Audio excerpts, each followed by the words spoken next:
missile strikes against a U.S. military facility in Jordan. They say long-range missiles targeted the Al-Azraq air base. The IRGC says it destroyed hangars of F-35 fighter jets and targeted about 21 American air and naval bases.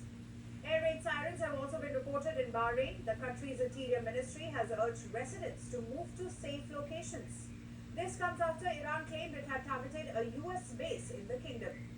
And the developments mark another sign that the conflict is no longer limited to a single front. So in the space of just a few hours, the crisis has stretched from Iran to Jordan to Bahrain and now to the wider Gulf region. What makes this escalation particularly significant is that it comes just hours after President Trump once again spoke of progress towards a possible deal to end the conflict. Those diplomatic hopes have now been overtaken by events on the ground. The downing of the Apache helicopter appears to have become the catalyst for a new round of military action. The situation is moving faster than the diplomacy surrounding it. So what began with the downing of a US Apache helicopter near the Strait of Hormuz has quickly evolved into a wider crisis. The United States has struck targets inside Iran. The focus now is no longer on how the escalation began, but on whether it can still be contained.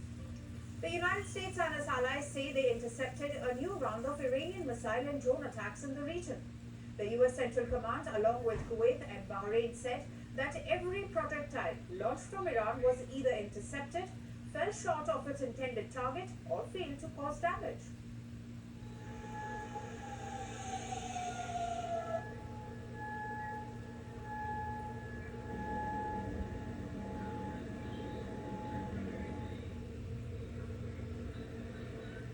An additional wave of Iranian drones attempting to attack U.S. forces in Kuwait failed to impact intended targets tonight. U.S. Central Command air defenses successfully downed multiple drones and ensured no American personnel or assets were harmed. In response, the US also confirmed it carried out what it described as a self-defense strike on Iran's Qasem Island. Washington says the target was an Iranian military ground control station used to support operations in the Gulf. However, Tehran's version of events is very different. Iran's Revolutionary Guards say they retaliated for the Qasem strike and successfully targeted US military facilities in the region. Meanwhile, images released by Iran's Revolutionary Guards appeared designed to send a political message. One missile was shown bearing a picture of President Donald Trump, alongside a slogan calling for the withdrawal of American forces from the region. The footage then showed a series of missile launches underlining Tehran's effort to protect military resolve. Iran's claims of successful strikes have been flatly rejected by Washington, which says US and partner forces intercepted the attacks before they could reach their intended targets. All Iranian attacks on American forces failed. U.S. forces remain vigilant and ready to defend against unwarranted Iranian aggression. The standoff continues to be played both in air and through some of the world's most important shipping lanes.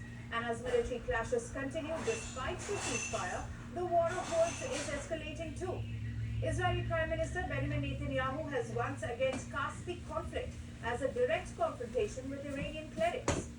Netanyahu has argued that the struggle is not just about missiles or proxies, but about Tehran's role in rising militancy in the region. This terror regime, which is destined to disappear from the world, and we will help bring about this outcome. This regime will no longer threaten us with nuclear bombs and thousands of lethal ballistic missiles. Now, Iran is pushing back against Western criticism over its reported plans to charge vessels using the Strait of Hormuz. The United States and its allies argue that any new fees could threaten the free flow of global commerce to one of the world's most important energy choke points. Tehran, however, insists